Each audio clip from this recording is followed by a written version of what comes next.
was like, now the thing about black and Mexican boys is these men, they look at you. They're trying to test you. You can't look away. So if you catch one of them staring you down, you do not break eye contact. You understand me? And I was like, okay, yes, sir. So from like ages 8 to like 15, I would just mean mug Mexican and black grown men at the mall. Like I would just like stare at them. My time.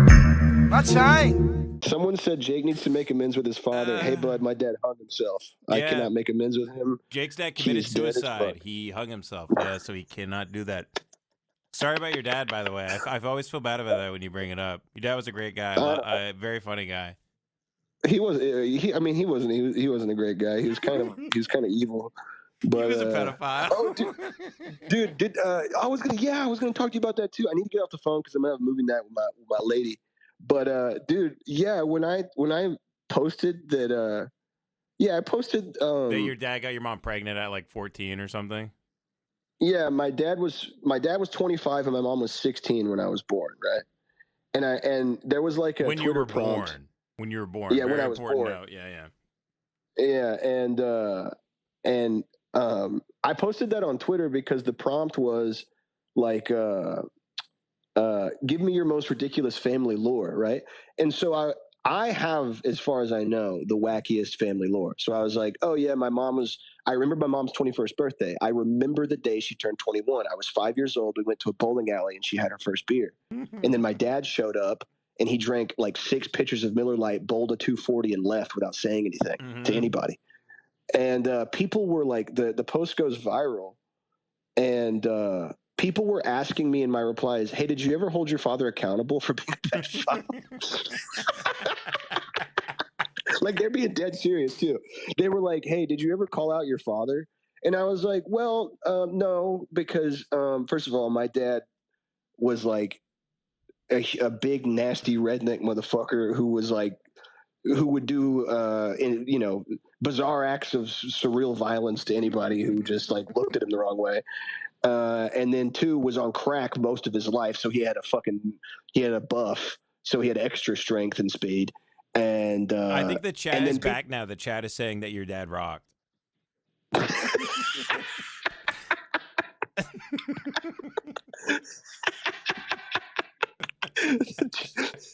The chat is back. Actually, I've won them back by telling them about my sad ass fucking upbringing. They're like, you know what? This stupid gay Marxist isn't all that bad. It's so good. Oh man. Oh Ben. Here. I'll leave you with this. And the chat. This is for you guys. This is a story that I've told on my pod, and it's everybody's favorite Jake's dad story. So whenever I started, whenever I like kind of got into boxing, and I as a teenager, I was like, I wanted to swing on my old man, and that's a lot of young men have that fantasy, like, especially if you have a deadbeat dad, you're like, you know what, I'm gonna swing on this motherfucker, dude. One day when I get strong and I get big, I'm just gonna swing on his ass, and I'm gonna beat my dad up for being an asshole. So one of the things me and my dad would do together is we would get fucking shithouse drunk, and it would start off fun, and we would like play guitar, but at the end of the night, we would always end up fighting. Well, I've probably been boxing for like a year, so I'm like, by the way, my dad's like 225 lean. I'm like 135 pounds. Like, I'm fucked. He whooped my ass every day of the week. But when we fought, it's like 2 a.m, and my dad, when he got real drunk, liked to make big Scooby-Doo sandwiches. He would stack like 5 pounds of fajita meat and a bunch of ham and bologna, and then he would put like a bunch of jalapenos and big ass pieces of lettuce, and then a huge hoagie, and then he would inhale that, smoke a bunch of crack, and go to the garage and play Metallica for like 6 hours. He rocks. He fucking rules, dude. He gets ass. Man. So what happened is, I go up to my dad. I'm all drunk, right? He got me fucked up. Yeah. And I'm like, hey man, like, why'd you fucking bail, man? Like, why don't you fucking give a shit or whatever? And we're in these arguments. And my dad is like, dude, get the fuck out of here. Like, we ain't doing this shit right now, boy. I know how you get when you're drunk, blah, blah, blah, blah. My dad has his hand in a jar of jalapenos, and he's putting them on his sandwich. Dude, I haul off as hard as my 14-year-old body could produce a punch, and I punch my dad in the chest as hard as I can. My dad dips his hand into the jalapeno jar, gets his hands covered in jalapeno juice, flicks them in my eyes, blinds me with pepper juice, and then just sticks me as hard as he could, and then just takes the sandwich into the garage, goes and smokes crack, calls it a night. He literally he Curly and mowed me. He Three Stooges me. He like fucking hit me in the eyes with fucking jalapeno juice, and then punched me in the stomach. And then was like, all right, well, time to go play guitar. I hope you like Ride the Lightning. You're gonna be hearing that shit for about 9 hours. After that, I had to think a bit more strategic. But the next morning, both of us were sore from fucking punching each other. And he was like, "Did I spray jalapeno juice in your eye and then punch you in the chest?" And I was like, "Yeah, you got me pretty good." And he was like, "That's a pretty good move." He was like, "Oh yeah, you wouldn't leave me alone." Right anyway, on you, little man. Sorry for abandoning you. Yeah, he came back sometimes. He's wanting to hang out. Whenever I met your dad, I was like, dude, this makes sense. This is awesome. Oh yeah, what do you think of a lot of people in the chat are named after my father. They're obsessed with the legend of my dad. Yeah, my dad claims there's ghost towns in Texas now because of blacks. That's what he texted me this week. Because someone sent me a video that Littlefield, which is outside Lubbock, is a ghost town now, where big YouTubers are visiting the town, and I sent it to Dad, and he goes, and it's like there's no economy, no one lives there, and my dad goes, "Yep, a lot of blacks moved in, Mexicans too." He goes, "I'm not trying to be racist." He goes, "That's just the way it is once they move in." And then I looked at the population. There's like 30 people. There's just tumbleweeds. My dad's like, fucking black people. Like looking at the great expanse of the earth and thinking about black people is so funny to me. I think it said the population of African American was under 2%, by the way. So, whenever I was a kid, dude, my dad, my parents had split custody, and so I would spend like a weekend at his place. And it was like Saturday night, and we're in his room, and dude, he's fucking loaded. I was probably like 8 or 9, and he's like playing his guitar. And every now and then he would try to give me like a life lesson or something, but he's fucking crazy. He's crazy. So like, he's like a crazy drunk and a drug addict. So all of his life lessons never made any sense. And so he goes, dude, he goes, hey, we live in a predominantly, this area is mostly blacks and Mexicans. And he didn't say blacks and Mexicans. He said something else. Sure. Yeah. And and I was like, yes, I know. I'm one of the only white kids at school. And he was like, now the thing about black and Mexican boys is these men, they look at you. They're trying to test you. You can't look away. So if you catch one of them staring you down, you do not break eye contact. You understand me? And I was like, okay, yes, sir. So from like ages 8 to like 15, I would just mean mug Mexican and black grown men at the mall. Like I would just like stare at them. Because when your dad says something, even if he's retarded, it's law. So I was just like, yeah, let me just. And so one time, me and my dad, he took me to real quick, by the way, someone said the first time I heard Jake on Ben's podcast, he said the average Ben Avery server name is GoatFucker1488. Which I don't remember that, but someone changed their name to GoatFucker1488, and their profile picture is a pig wearing a backwards like Limp Bizkit like red MLB hat. Yeah, that sounds awesome. Like my dad. Yeah. Anyway, he got. We were seeing a concert, and I was just staring at this Mexican dude sitting next to us in the stands, and I wouldn't stop staring at him. And the dude's like, "You got a fucking staring problem?" And my dad goes, like pulls me aside. And he's like, "Why the fuck are you staring at him?" And I was like, "Well, you told me if they stare at you, stare back." And he was like, "Motherfucker, I didn't mean that shit."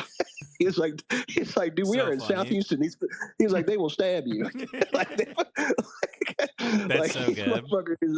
Hey, by the way, before you go though, the people are dying to know, what did you think of my dad? Because I know you met him at my wedding. Yeah, I didn't. Did you have an interaction with my dad? We crossed paths, and he was wearing this like Tommy Bahama, like he was wearing like a weird. He just didn't. From what you told me, he didn't look like how you would describe him. But then I heard him talk, And you know how the scary movies, when all the people in the town are in on it, Yeah. your dad talked like the gas station guy that's like spits in the ground and goes, "Yeah, you're gonna want to go down farm to market 1414, but you boys stay away from that cabin." And then the He stoner guy does talk goes, like that, yeah. the stoner guy goes, "Okay, man, yeah." And then he goes, "Your hair's long, boy." And then and then it cuts to Texas Chainsaw Massacre, like putting the mask on or whatever. Like, yeah, he was weird, but I honestly I was mostly weirded out about Tim being there. Because like, dude, all of your family are like like super religious, Mhm. and then it's like me, Debbie, and dude, I was at that point in my life, I wasn't doing drugs, but I was drinking a lot, and so it's me, Debbie, I and think Devin. you behaved though. Yeah, I behaved, You but I was behaved. My just like, wife did not. My wife was talking. Said Hitler did nothing wrong. At the end of the night. no, no. Here's the thing: I behaved, but Jace wanted to kill me. Jace, Jace Jace wanted hated to, you. Yeah, he was so mad. he was so mad because we called an Uber out there and then couldn't get one back, and so we had to fucking sleep in the cabin with the groomsmen, and we were not invited to that. I think my little brother threw up like on your head, right? Didn't he throw up on your Oh, pillow? yeah, we shotgunned a beer together, and he projectile vomited like all over my jeans and my boots. like his body couldn't process any more alcohol, so the whole beer he shotgunned, it just like he just went like poltergeist or exorcist mode, and then just threw up all over my. Oh, and then I gave Travis and a bunch of people that gas station dab pen, and it gave people schizophrenia for like 30 minutes. Yeah, the Chinese K2 that you could buy at 7-Eleven for 6 months. Yeah, I gave a What bunch is it of called? people that Delta like. 8? Yeah, it was something like that. It was something like That it was ruled. called like a cake.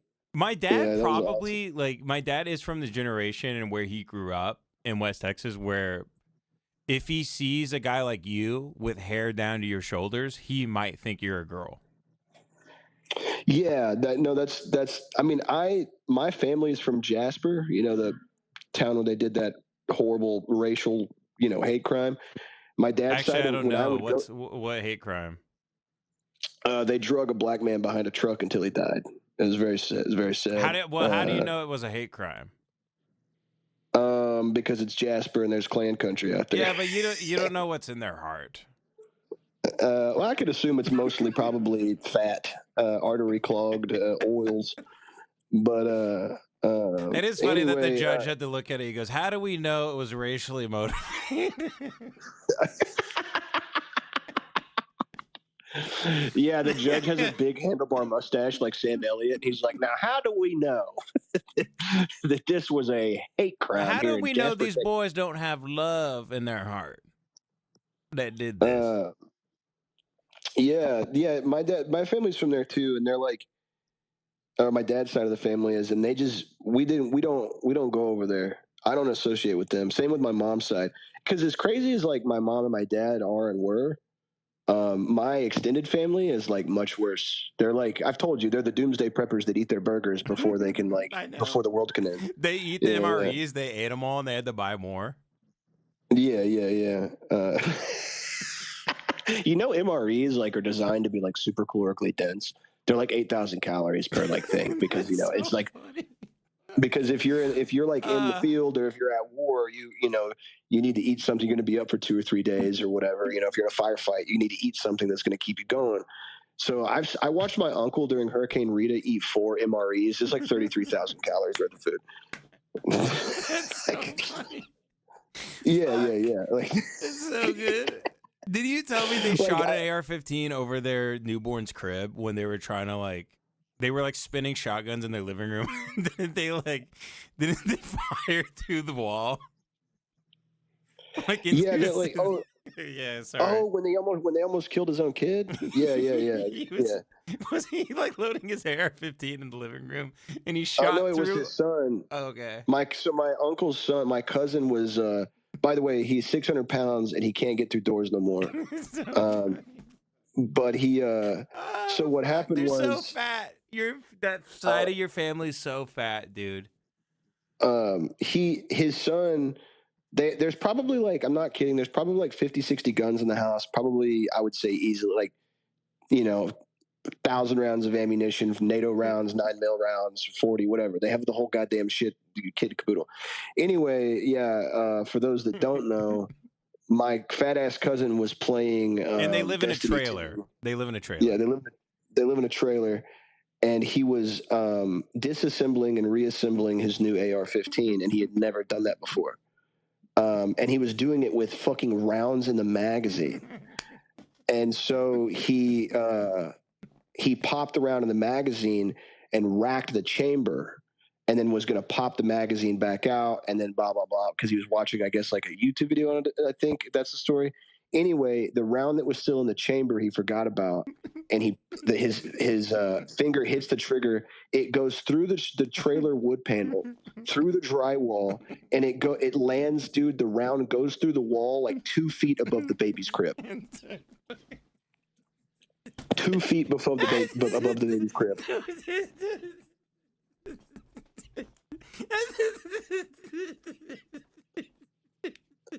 And then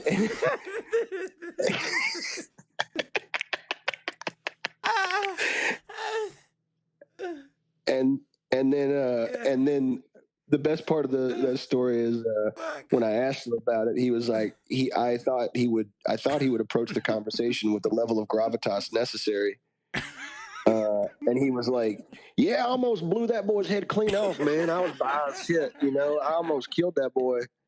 I was cleaning the Daniel defense, and shit, dude, I forgot, I did have a round in the chamber, and I fucking whipped around in my computer chair, and I fucking let one off through the fucking sheetrock,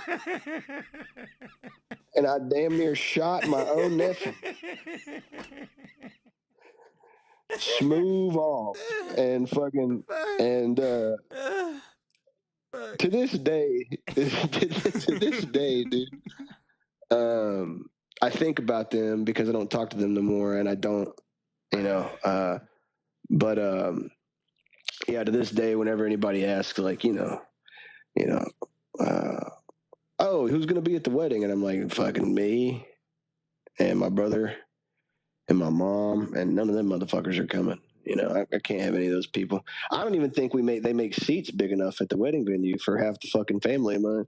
Dude, I'm gonna ask my wife if I can go to the wedding. Maybe I can fly in day of and fly out day of to make it. No worries, man. No, I want to make it. I want to make it. It'd be hard to bring the whole family, obviously, at this age. Yeah, we're not going shit anywhere for a while. Yeah, me neither, dude. I got wedding and the honeymoon and all this shit, and but anyway, man, I'm gonna let you go. Oh, yeah, I'm gonna see if I can watch a movie with the old lady. We're gonna stay in, but thanks for having me on. And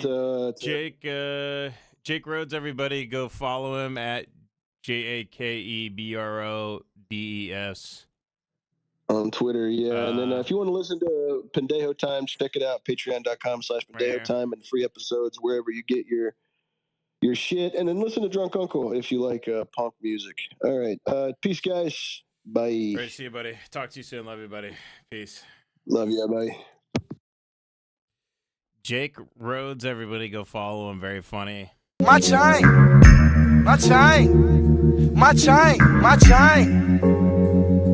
Don't you like my chain?